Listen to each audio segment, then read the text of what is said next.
supervisión de la ejecución de los actos administrativos como medidas cautelares. Ha recibido premios y reconocimientos nacionales e internacionales. Es miembro del Senado de la Cámara Junior del Ecuador del Instituto de Derecho Administrativo y actualmente jueza de la Corte Constitucional. Aplaudamos pues a la presencia de la doctora María del Carmen Ramón.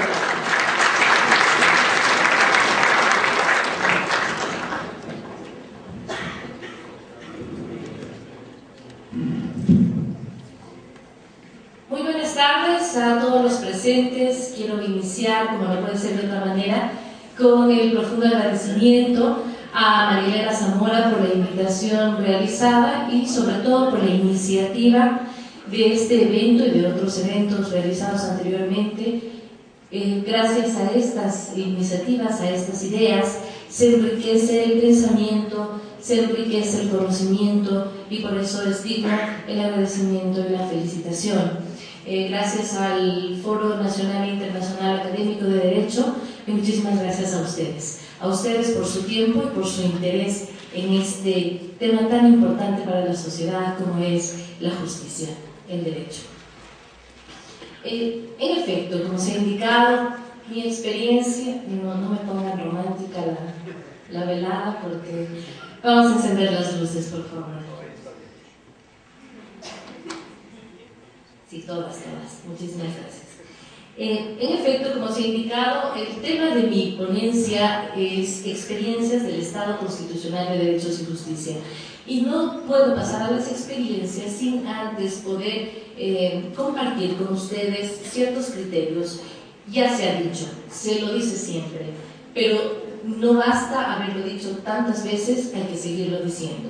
La nueva era que vive el país a partir de la promulgación de la Constitución de 2008. Una Constitución absolutamente vanguardista, garantista, distinta, una Constitución que busca profundos cambios en la sociedad, en sus instituciones, pero sobre todo justamente en los derechos a partir de la Constitución. Un Estado constitucional de derechos está así definido en la Constitución, en el artículo 1, implica no solo el cambio del adjetivo, no solamente es un cambio de nombre, como se ha dicho, es un cambio profundo en la transformación social en cuanto a derechos.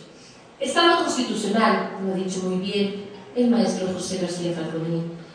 Estado constitucional coloca la Carta Suprema en el centro del ordenamiento jurídico. Su presencia es entonces transversal a principios, a valores y a normas, por supuesto, las mismas que son directamente aplicables por cualquier persona, por cualquier autoridad, sea esta judicial o administrativa, y que son exigibles con la utilización de mecanismos diferentes a los de la hermenéutica tradicional. Es por tal motivo que tanto en la esfera pública cuanto en la esfera privada, todos los actores tienen la obligación de acatar de manera irrestricta la Constitución, así como de velar por el cumplimiento de los derechos y de las garantías constitucionales.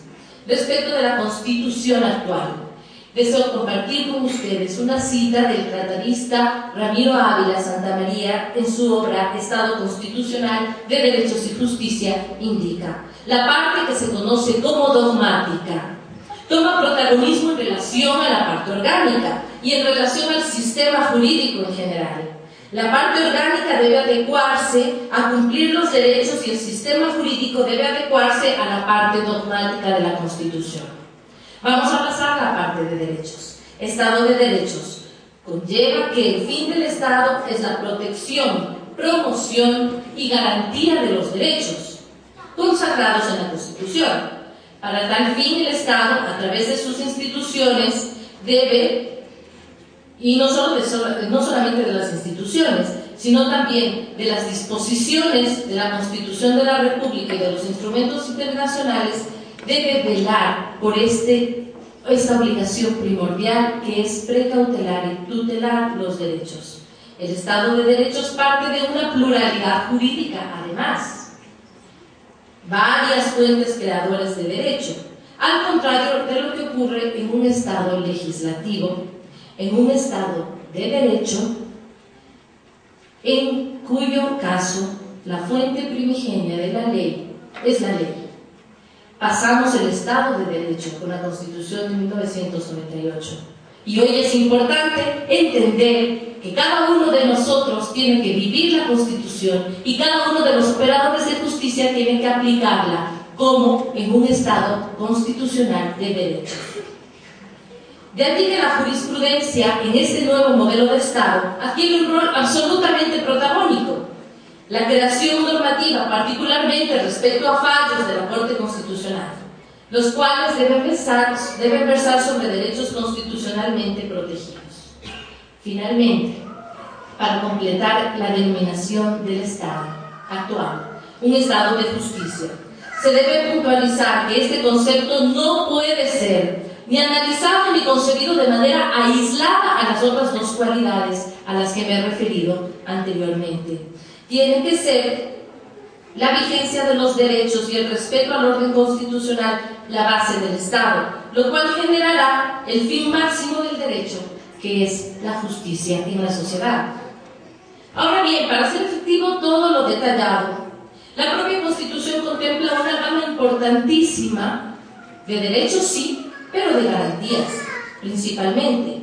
En estas se denominan garantías jurisdiccionales, las cuales son ejercidas justamente con el objetivo de tutelar esos derechos ante los órganos jurisdiccionales, es decir, los ciudadanos, mediante el derecho de acción, pueden acudir a los órganos jurisdiccionales para la consecución de la tutela judicial efectiva expedita.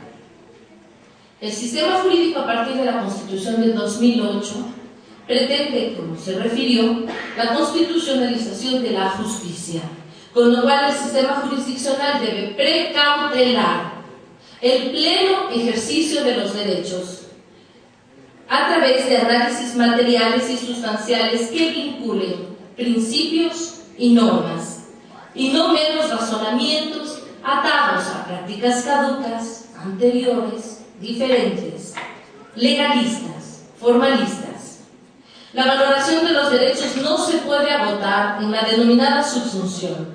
Para tal efecto se requiere la inclusión de nuevos mecanismos de interpretación, los cuales deberán ser analizados a profundidad. A partir de estos mecanismos procesales, la ciudadanía entonces puede solicitar la tutela efectiva de sus derechos. Así, jueces de primera instancia, cortes provinciales, Corte Nacional y Corte Constitucional, investidos todos de competencia constitucional, deben poner en práctica los postulados máximos que rigen al Estado ecuatoriano. ¿Mediante qué? Mediante justamente la resolución de las acciones puestas en su conocimiento. En este marco, la Corte Constitucional, máximo órgano de control y administración de justicia constitucional, ha asumido sus facultades y atribuciones justamente de la forma en la que se ha dicho, a través de resoluciones, sentencias, dictámenes, las cuales constituyen una garantía del mantenimiento y desarrollo del Estado constitucional. En la práctica, las garantías jurisdiccionales, como se ha dicho, constituyen herramientas de las cuales disponen los ciudadanos. ¿Para qué? Para hacer precautelar sus derechos cuando han sido conculcados, en cuyo caso requieren reconocimiento y reparación de un sistema constitucional. ¿Qué sistema constitucional? El actualmente imperante, es decir, de derechos y justicia. Para tal propósito, la Corte Constitucional, en un breve pasaje que daremos a continuación a conocer a ustedes, ha marcado verdaderos hitos que constituyen reales experiencias que reflejan la materialización de este Estado constitucional de derechos y justicia. Voy entonces a pasar a compartir estas experiencias, no sin antes referirme al bloque de constitucionalidad, que es muy importante también que todos conozcamos, y para esto he traído una cita de Sabués. Es el conjunto de derechos constitucional primario y secundario de un país, tomando como parámetro de referencia no solo el texto de la Constitución, sino también a otras disposiciones. Entre ellas se encuentran las leyes sobre derechos fundamentales y sobre las funciones y estructura de los órganos constitucionales. Se pueden asimismo considerar incluidas dentro de este parámetro, nos dice el tratadista, las normas y decisiones internacionales sobre derechos humanos, así como la jurisprudencia de las salas y tribunales constitucionales nacionales. Bien, vamos entonces a pasar a estas experiencias. Cabe indicar que las citas que se traen a colación son justamente de la Corte Constitucional anterior, ya que la nueva Corte Constitucional, la primera Corte Constitucional a partir de la vigencia de la nueva Constitución, fue posesionada a finales del año anterior. Un grupo de trabajadores de textiles Río Blanco se le adjudicó el bien inmueble de esta compañía en compensación por pagos que les fueron incumplidos. Sin embargo, la empresa, a través de su gerente general, apeló esta adjudicación, basándose en supuestas vulneraciones del debido proceso. El ingeniero Pérez, no conforme con... Gracias, vamos a encender las luces, por favor. La acción extraordinaria de protección, como ustedes pudieron observar, se acerca muchísimo a la gente. Busca la protección de las personas que de alguna manera en sentencias, autos definitivos o resoluciones con fuerza de sentencia han sufrido la vulneración de sus derechos, y por eso es que la Constitución ha creado de manera sumamente importante, justamente para su precautelación, esta figura, esta garantía. Es una de las garantías sin duda más novedosas del marco jurídico, no solamente ecuatoriano, sino en general del derecho comparado, y se trata de, textualmente, como lo dice el artículo 94 de la Constitución, procederá contra sentencias, autos definitivos o resoluciones con fuerza de sentencia, como se ha indicado, en los que haya violación por acción u omisión de los derechos reconocidos en la Constitución y se interpondrá ante la Corte Constitucional. El recurso procederá siempre que, y eso es sumamente importante conocer para los abogados litigantes, para los operadores de justicia, procederá siempre que se hayan agotado todos los recursos ordinarios y extraordinarios dentro del término legal, a menos que la falta de interposición de estos recursos no fuera atribuible a la negligencia de la persona titular del derecho vulnerado. Este artículo guarda estrecha relación con el artículo 437 del mismo cuerpo legal, es decir, de la Carta Fundamental, que establece como requisito para la interposición de la garantía jurisdiccional de la que estamos hablando, que se trate justamente de sentencias, autos y resoluciones firmes o ejecutoriados, y que puedan ser objeto de análisis únicamente, esta parte es muy importante, ante el supuesto de vulneración de derechos constitucionales.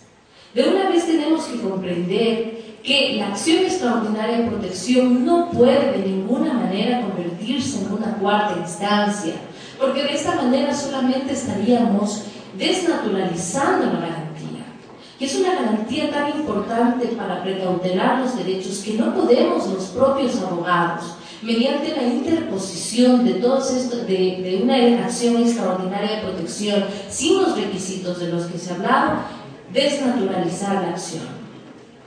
Y por lo tanto, he sido tan clara y tan reiterativa en los requisitos que ésta debe reunir para que pueda pasar, por supuesto, a la fase de admisión dentro de la Corte Constitucional. Esto es previo a la verificación de los requisitos formales, para que luego pase al análisis sobre la materialidad de la pretensión, es decir, sobre el fondo de ella, en la que se Analizarán, por supuesto, por parte de la Corte, si es que existe o no existe, si es que existió o no existió la vulneración de los derechos.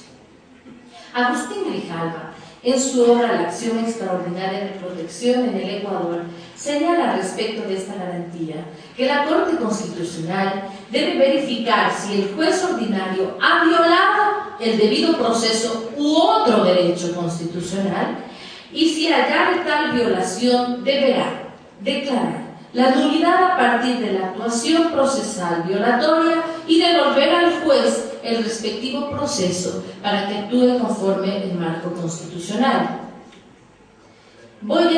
Ya que hemos visto el video respectivo, voy a referirme a una parte de la sentencia relacionada. La Corte Constitucional dijo así: la Corte no puede convertirse en una instancia que resuelva sobre las peticiones del actor y las excepciones del demandado en cualquier proceso judicial. Sin embargo, sí le corresponde actuar ante evidentes actos antijurídicos de los jueces que conlleven contradicción con la Constitución por lesionar uno o más derechos humanos. El papel de la Corte, entonces, señala Grijalva, es determinar si existió vulneración de derechos del demandante de acción extraordinaria de protección en la decisión judicial y disponer la reparación de los mismos, sin que para el efecto pueda pronunciarse sobre los asuntos que dieron lugar al juicio en el que recayó el auto o sentencia en materia de la acción. Para comprender de forma adecuada el ámbito de la acción extraordinaria de protección, es también muy útil conocer los procedimientos internos de esta y de otras garantías que justamente reposan, o se los puede, es una referencia dentro de la Corte en el reglamento de sustanciación de procesos de competencia de la Corte Constitucional, que, como en algunas ocasiones he indicado, es un documento no muy conocido por los colegas, por lo cual en esta ocasión propongo su lectura y su referencia para que pueda hacer de mejor conocimiento el ejercicio de los derechos a través de esta y de otras garantías ante la Corte Constitucional. Vamos a ver otro caso de otra garantía. En Manatí sería un caso muy particular, donde una madre fue alejada de su hija por el padre que adujo frente a un juzgado de la niñez que la mamá no tenía la capacidad económica necesaria para cuidar a la niña. El caso llegó a la Corte Constitucional después de pasar por varias instancias de la justicia y dejó sin lugar la sentencia previa, garantizando así los derechos constitucionales de las dos y ordenando se entregara la niña a su madre. Con este pronunciamiento de la Corte Constitucional se marca un hito para que se atiendan los asuntos de niñez y no solo sean temas políticos, económicos los que se ventilen en dicho organismo. Hasta junio de este año se han resuelto 17.836 casos. Alcanzamos el cumplimiento del 100% con la ley de transparencia y seguimos trabajando. Corte Constitucional, poder constitucional, poder de la gente. En este caso, como ustedes pudieron observar, se trata de una madre que vivió desde el momento de su nacimiento hasta cuando la menor tuvo 3 años con su hija. Y no solamente vivió la madre con la niña, sino también la familia materna. El padre, con domicilio en Guayas, adujo que él tenía mejores y mayores recursos económicos para poder solventar los gastos de educación, manutención de la niña, y por eso solicitó la custodia. Un juez de la niñez concedió la pretensión, pero arrancándola del seno materno. Y como ustedes pueden imaginar, no era el caso de que la madre no deseaba la custodia de su hija, sino que el juez le quitó la custodia a la madre. Este caso llegó a la Corte Constitucional justamente a efecto de una acción extraordinaria de protección, y fue donde menor y la madre pudieron ver una esperanza a esta gravísima vulneración de derechos que se había dado por parte de esta decisión judicial, arbitraria, ilegal y por supuesto inconstitucional. Esto nos hace ver que la acción extraordinaria de protección está muchísimo más cerca de la gente de lo que nos imaginamos. Y está velando los derechos de cada uno de los ciudadanos.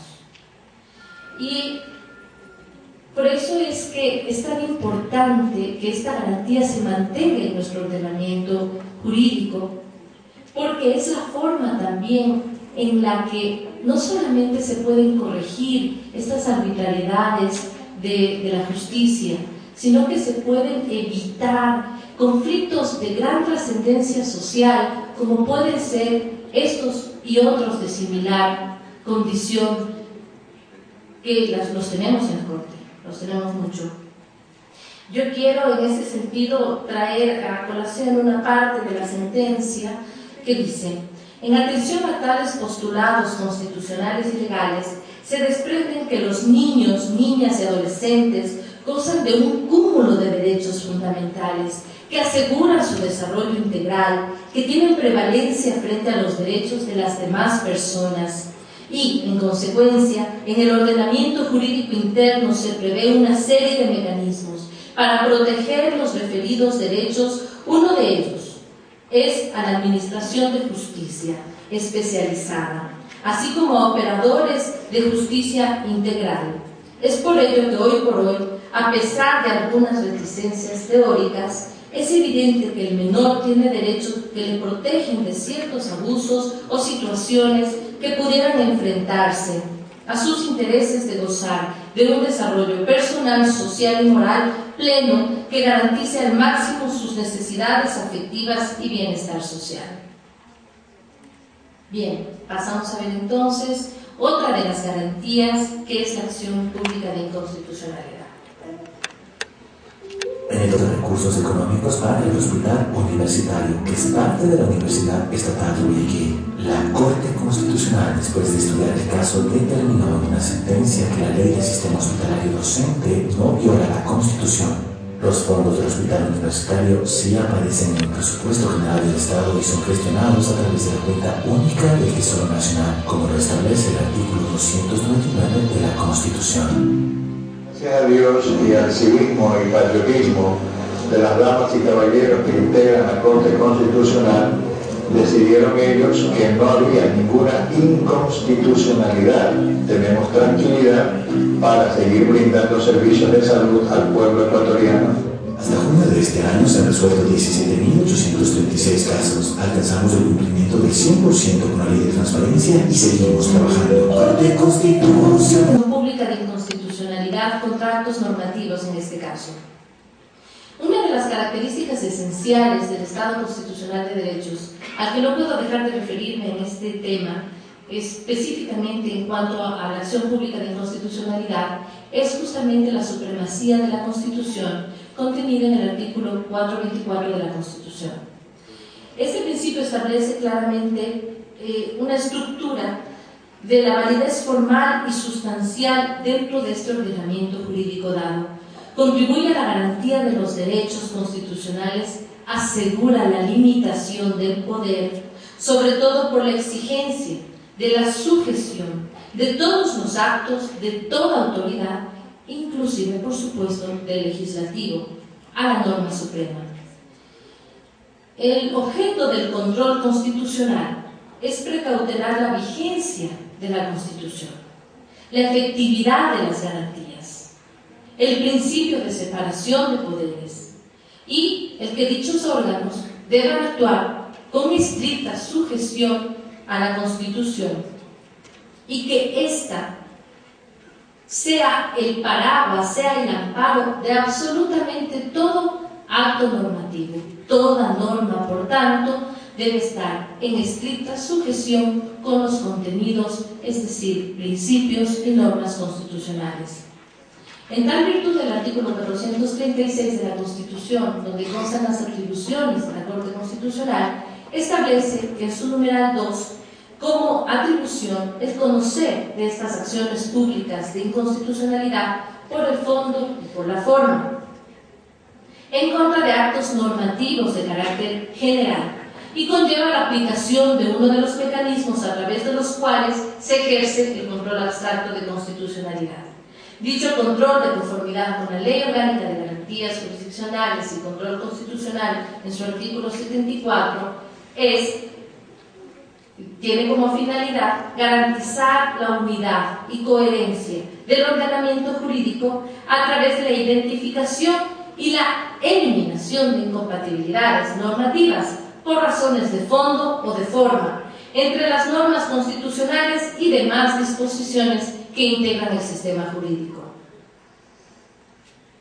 Hay 4 parámetros fundamentales para que la acción de inconstitucionalidad proceda, y es la primera, adicionalmente los efectos: ninguna autoridad podrá aplicar el contenido de la disposición jurídica declarada inconstitucional por razones de fondo mientras subsista el fundamento de la sentencia. 2. Cuando la sentencia que desecha la demanda de inconstitucionalidad ha estado precedida de control integral, no se podrán formular nuevas demandas de inconstitucionalidad. 3. Cuando la sentencia no ha estado precedida de control integral, no se podrán formular nuevas demandas de inconstitucionalidad contra el precepto acusado con fundamento en los cargos analizados en la sentencia mientras subsiste el fundamento de juicio de constitucionalidad. Y 4. Las sentencias producen efectos generales, siempre hacia el futuro. Únicamente por excepción se podrán retrotraer los efectos de la sentencia siempre que sea indispensable para preservar la fuerza normativa y la superioridad jerárquica de las normas y la plena vigencia, por supuesto, de los derechos constitucionales. El caso visto es un caso que corresponde a una sentencia, la 00411 SIN-CC, del 18 de agosto del 2011. Y como ustedes pudieron observar, existe un legitimado activo, el señor Luis Javier Bustos Aguilar, quien justamente interpone esta demanda de la Corte Constitucional, indicando que la ley que destina el 2 por 1000 del capital en giro al hospital de la Universidad de Guayaquil era presuntamente inconstitucional, puesto que gravaba los capitales declarados en las respectivas matrículas comerciales, bancarias e industriales de las compañías con sede en el cantón Guayaquil, correspondientes a las cámaras de este cantón. También hizo referencia a la Ley 34, que crea el sistema hospitalario docente de la Universidad de Guayaquil, y una ley reformatoria a las 2 leyes antes mencionadas. Quiero, como en los casos anteriores, traer una cita de esta sentencia que resume el caso. El modelo económico instaurado en la actual Constitución, en el que el sistema tributario es uno de sus elementos, establece que el ser humano es el sujeto y el fin del sistema económico, y lo describe como un sistema solidario, social. Esto se traduce en que el ser humano es el eje y la razón de la actividad económica, dice la sentencia. La economía se plantea fines redistributivos de la riqueza y la armonía entre el desarrollo económico y la sustentabilidad de los recursos. Por lo tanto, existen a lo largo del texto constitucional mandatos de intervención, preceptos finalistas que pretenden señalar al Estado objetivos de política económica y social con el fin de conformar un orden social y erigirlo como motor activo de la vida social. La solidaridad, dice la sentencia, es la expresión de la fórmula del Estado constitucional de derechos y justicia, que fundamenta la función redistributiva de los recursos y al mismo tiempo fundamenta la existencia de distintas figuras tributarias. El deber de contribuir al sostenimiento del gasto público encuentra entonces su origen en el principio de la solidaridad. Vamos a ver otra garantía, que es la acción por el cumplimiento.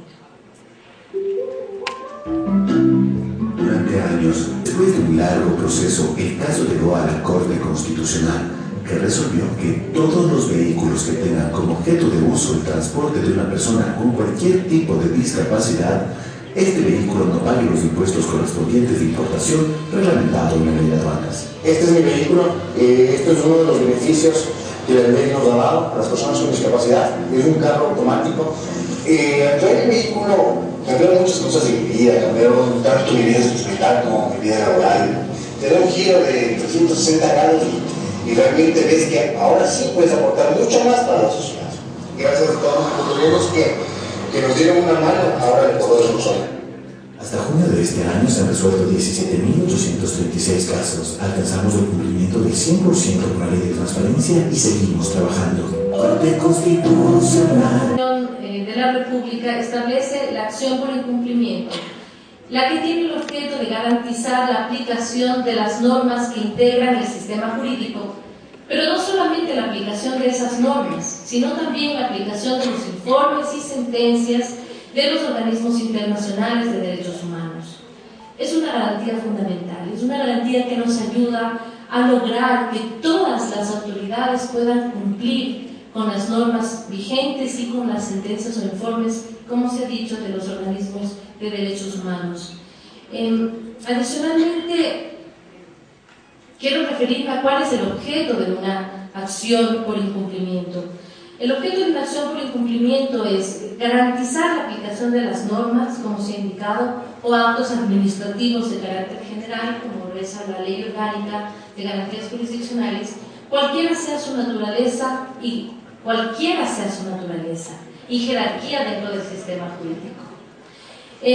Otro de los objetivos es garantizar el cumplimiento de las sentencias, por supuesto se ha dicho, y lo que sí es muy importante que conozcamos es cuándo esta garantía se vuelve exigible. Únicamente se vuelve exigible cuando la decisión cuyo cumplimiento se requiere contenga una obligación de hacer o no hacer, con tres características: que sea clara, que sea expresa y que sea exigible. Deberá verificarse que la norma o acto administrativo de carácter general, sentencia o informe de organismos internacionales de derechos humanos no sea, además, ejecutable por alguna de las vías judiciales ordinarias.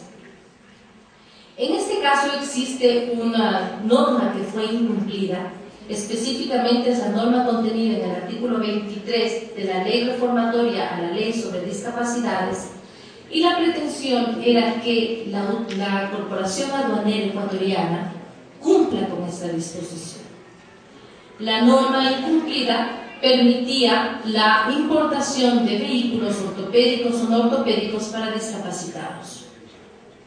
Sin embargo, por razones que se desconocen, el organismo encargado de ejecutar esta norma no lo hacía, y los discapacitados se veían en la imposibilidad de importar estos autos. Este caso incluso pasó por conocimiento del Procurador General del Estado, quien en la primera ocasión y luego en una solicitud de aclaración del informe se refirió justamente a esta imposibilidad, es decir, reiteró el incumplimiento de la Corporación Aduanera Ecuatoriana. El proceso, en la actualidad, como ustedes saben, logró la importación de estos vehículos beneficiando justamente a los discapacitados. El texto de la sentencia, muy breve, es el siguiente. En ejercicio de la atribución prevista en los artículos 436, numerales 1 y 3 de la Constitución de la República, se declara la interpretación constitucional condicionada del artículo 44, literal B, de la Ley Orgánica de Aduanas, y por tanto se deberá interpretar los términos factura comercial como una exigencia de documentos respecto a vehículos nuevos. Asimismo, se deberá tener como satisfecho este requisito con la presentación del documento equivalente que se puede obtener para los vehículos usados que pretenda importar la población discapacitada. Los derechos de los ciudadanos con discapacidad, además de estar contemplados en las leyes indicadas, también se encuentran en muchísimos instrumentos de derecho internacional, como el Pacto Internacional de Derechos Económicos, Sociales y Culturales de las Naciones Unidas, la Convención Internacional de Derechos Económicos, la Convención sobre los Derechos de las Personas con Discapacidad, el Protocolo adicional a la Convención Americana sobre Derechos Humanos en materia de derechos económicos, sociales y culturales, el Protocolo de San Salvador. Sin lugar a dudas, la Constitución del 2008 ha transformado la vida de muchas personas y lo va a seguir haciendo gracias a la aplicación de las garantías que unas son conocidas por jueces de primera instancia y otras son conocidas directamente por la Corte Constitucional.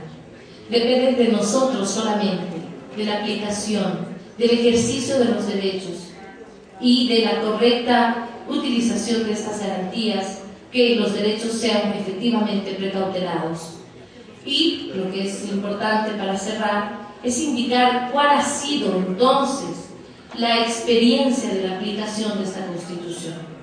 Nuestro Estado ha pasado, sin lugar a dudas, de un sistema de garantías meramente cautelares a un sistema real de garantías constitucionales. Ha sido la Corte Constitucional ya no una instancia de apelación de las garantías, sino la garante precisamente de los derechos. Y ha habido una transformación cualitativa en las sentencias y pronunciamientos constitucionales, y estas tienen que seguir procurando la mejor satisfacción de los derechos de la ciudadanía. No puedo dejar este foro sin mencionar a Montesquieu como una idea sobre la justicia. La injusticia hecha al individuo es una amenaza hecha a la sociedad. Muchísimas gracias.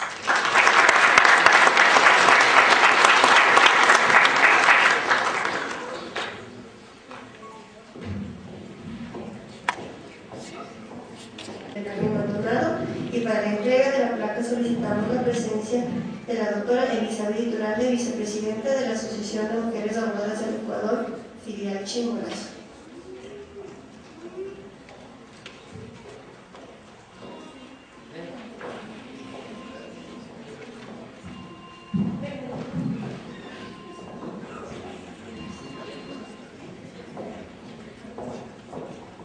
Doctora María del Carmen Maldonado, me es un honor, al nombre del Foro Nacional e Internacional, tener que entregar la plata de reconocimiento a usted, una personalmente conocida, con una labor ardua que tiene a la sociedad, y por todo su gestión que viene realizando y aprendiendo, y por haber colaborado con el foro para que nosotros podamos aumentar nuestro conocimiento y el pensamiento, como dijo a un inicio, y esperamos tenerla presente en todos los foros que realice el foro académico. Muchas gracias.